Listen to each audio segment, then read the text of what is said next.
이 신용환 씨 정말 엄청난 폭로를 했어요. 이 폭로가 사실이면 윤석열 대통령 당선 무효예요. 당선 무효. 그리고 선거 보존비용 408억 원 다 토해내야 되고 이 국힘당도 엄청난 타격이 있습니다. 이 이력이 특이한데 연세대학교를 나오고 보니까 대통령직 속의 청년위원회 위원장 장관급 인사를 했어요. 박근혜 정부에서 했었고 윤석열 캠프에서 무엇을 했냐면은 선거 캠프에서 정책 총괄 지원실장을 했어요. 윤석열 캠프에서. 그리고 또 특이한 건 민주당에 이번에 총선할 때 인재 영입이 됐던 케이스입니다. 15호인가 그럽니다. 아주 특이하죠. 이분이 폭로를 합니다. 이 윤석열의 그동안의 거짓말들이 다 드러나는데 그동안에 윤석열은 최근에 한동훈 만날 때까지도 그랬어요. 윤석열은 나 이 명태균 잘 모른다. 2번 만났다. 경선 과정에서 만나고 그 이후는 안 만났다. 라는 얘기를 했어요. 교류가 없었다라는 얘기를 했어요. 이게 완전히 다 거짓부렁입니다. 이 비공개 조사도 다 보고를 받았던 거예요. 면밀 조사 특히. 대통령 선거 당일까지도 이 명태균 보고서를 가지고 회의를 했답니다. 전략 회의를 했답니다. 이게 다 거짓말이죠. 이거 엄청난 파장을 일으키는 거죠. 그러면 뭐냐면은 3억 7천만 원짜리 여론조사 결과를 공짜로 받아서 전략 회의까지 했다라는 거예요. 그러면은 이게 불법 정치자금 수수가 되는 거예요. 이 선관위에 신고하지 않고 이 비용 3억 7천을 공짜로 쓴 거야. 그러니까 선거 무효라니까. 결정적인 거야 이거. 중범죄입니다. 중범죄. 딱 걸려든 거죠. 딱 걸려들었어요. 경선이 끝난 지가 2021년 11월 5일이야. 그런데 대통령 선거는 그 다음에 3월 9일 날 있었죠. 그 당일까지도 이 명태균 보고서를 가지고 회의를 했다니까요. 이 명태균 보고서를 가지고 회의를 했답니다. 이 명태균 보고서를 가지고 회의를 한 거예요. 엄청나죠? 대통령실 해명은 다 거짓말이다. 명태균 2번 본 뒤 연락 안 했다. 다 거짓말이에요. 명태균의 보고서가 윤석열 캠프에 존재했고 매일매일 보고됐다. 그리고 그걸로 전략회의도 했다. 그리고 전략 수립까지 했다. 이 회의 결과에 따라서 지지율이 적게 나오는 지역에 막 집중적으로 갔답니다. 윤석열이. 그러니까 활용한 거죠. 이 3억 8천만 원짜리 여론조사 81회입니다. 이 공표만 61회입니다. 비공표가 20회가 더 있어요. 그래서 81회를 해서 그걸 가지고 3억 8천만 원짜리 공짜 여론조사를 가지고 그걸 가지고 선거 전략에 활용하면서 윤석열이 기민하게 움직였다라는 얘기. 엄청난 폭로죠. 이것은 강혜경 씨가 보고한 국회에 보고한 보고서 보면은 공표 보도 불가. 이거는 신용환 씨가 제공했던 보고서 똑같습니다.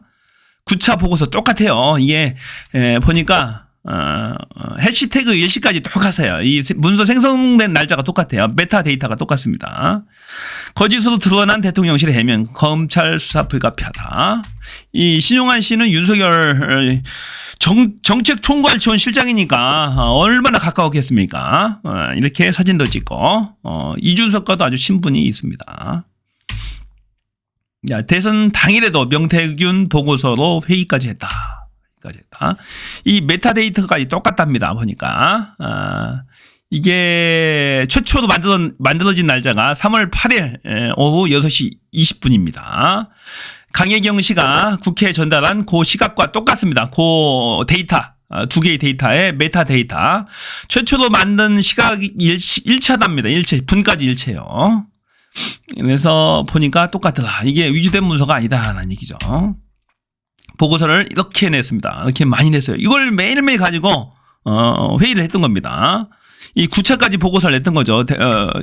그 선거 기간 중에도 계속해서 보고서를 내서 회의를 한 거예요.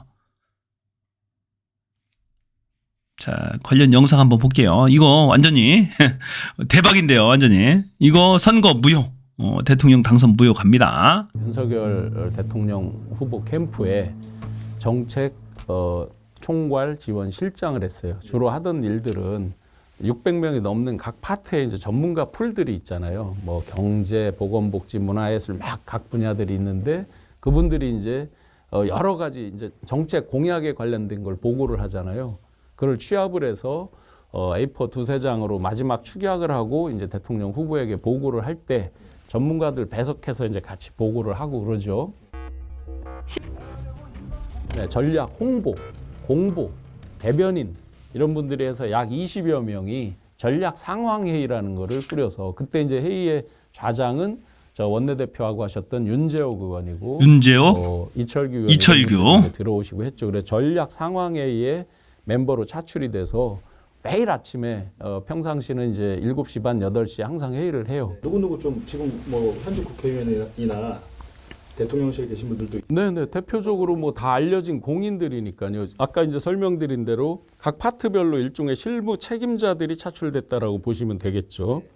그 뭐 지금 공항공사 사장으로 내정돼 있다라고 이렇게 김호진 후보가 돼 있다고 이렇게 비서관. 김호진 전 비서관이었었죠.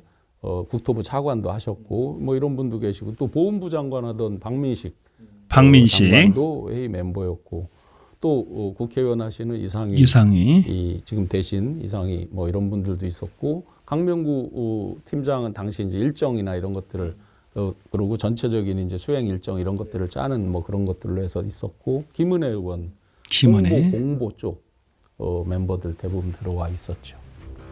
조사가 언제 논의가 되는 거예요? 캠프에서?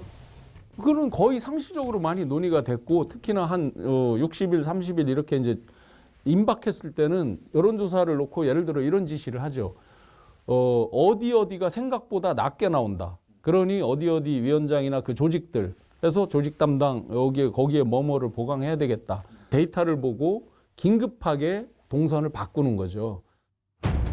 취재진에게 자신의 외장하드를 직접 꺼내 보였습니다. 여기엔 신 씨가 윤석열 캠프에서 활동하며 만들거나 수집한 7기가 분량의 자료가 담겨 있습니다. 엄청나네요. 7기가면 그런데 바로 여기에 대선 하루 전날인 딱 나오죠. 3월 8일 미래한국연구소가 만든 여론조사 보고서가 존재했습니다.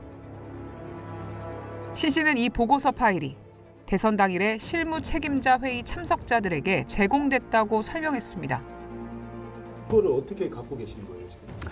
전략 상황에 의해서 자주들 얘기를 해요. 뭐 제가 불법으로 입수할 길은 없잖아요, 그게. 파일로 갖고 계시니까 종이로 안 받고. 네, 종이는 뭐 당연히 봤을 거고 당시에 그 파일을 임박해서는 예를 들어서 뭐 급하게 막 회의가 이루어질 때는 미리 종이로도 보고를 받았고 파일로도 받았다는 얘기죠. 전략회의에서 그런 논의를 했으니까 제가 그걸 가지고 있겠죠.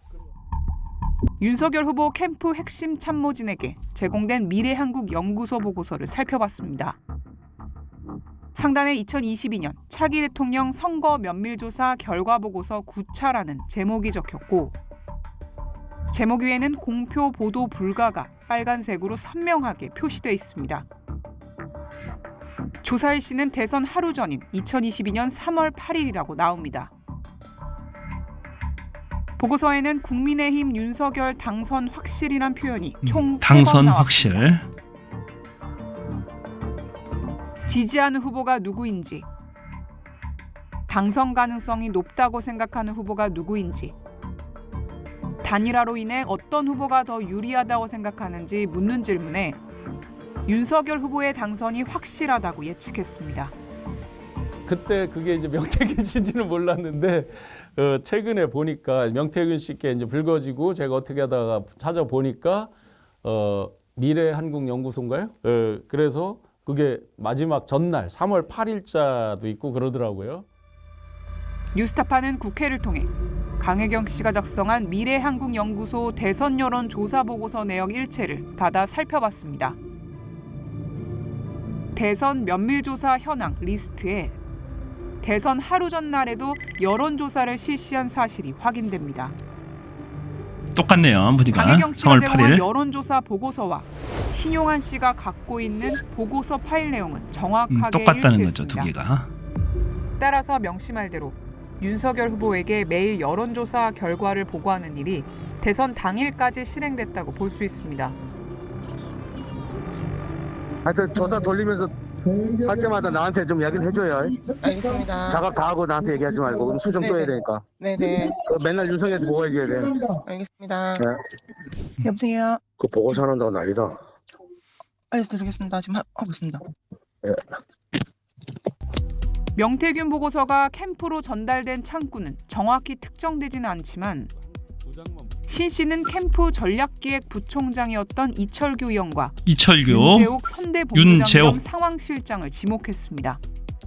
주로 이제 여론조사에 대한 건 회의할 때 보면은 상황실장님이나 그러니까 윤재옥 상황실장이나 이철규 의원 등등이 말로 해서 지금 어디가 어떻게 취약한데 이걸 어떻게 보강하면 좋겠느냐 뭐 이런 말씀이 있으셨던 걸로 기억이 되고 뭐 데이터는 이철규 의원님 주로 이철규 쪽에서 전략 나왔을 쪽에 있으니까 것이다. 그쪽에서 알겠죠. 주로 받아서 이렇게 된 것 같아요.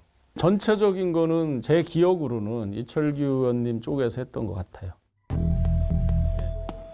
신 씨는 실무자 책임회의 결과는 대부분 윤석열 후보에게 보고됐다고 말했습니다.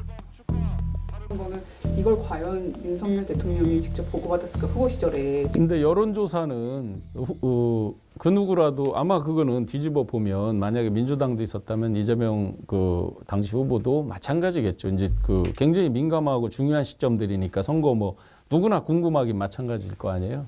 그는 최종적으로 윤석열 후보 보고 받았다고 저는 추정합니다.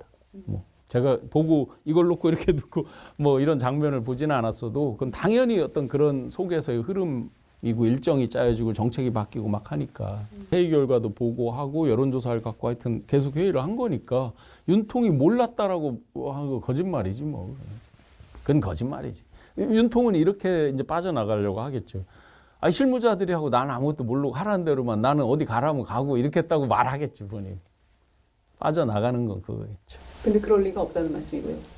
현실에서는 그건 있을 수가 없죠. 예를 들어서 윤통 아까 좀 순화해서 얘기했지만 짜증 무지하게 잘 내거든. 경남 가기로 했는데 왜 갑자기 인천이야? 뭐 이렇게 하고 이제 박승질 낸단 말이야. 실무적인 걸 자세히 설명을 했으니까.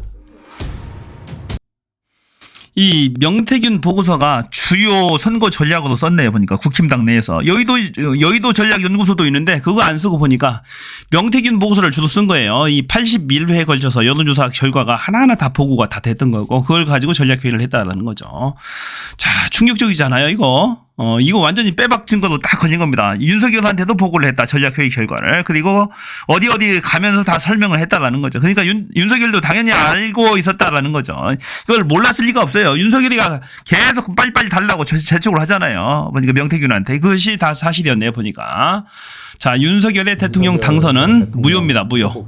이게 사실이잖아요. 당연히 무효입니다. 무효고 408억 원 선거 보존비용 다 회수를 해야 되고 이 국힘당은 정당 해산을 청구해야 될 정도의 이 반민주적 정당이 됐어요. 보니까 반헌법적이고 반민주적 정당이 됐습니다. 아, 정말로 엄청난 폭로인데요. 반드시 이거 특검을 가야 될 것 같습니다. 검찰로는 너무 커서 감당이 안 될 것 같습니다. 반드시. 정말로 엄청난 폭로네요. 자, 여기까지고요. 널리 알려주세요. 고맙습니다. 저는 비었습니다.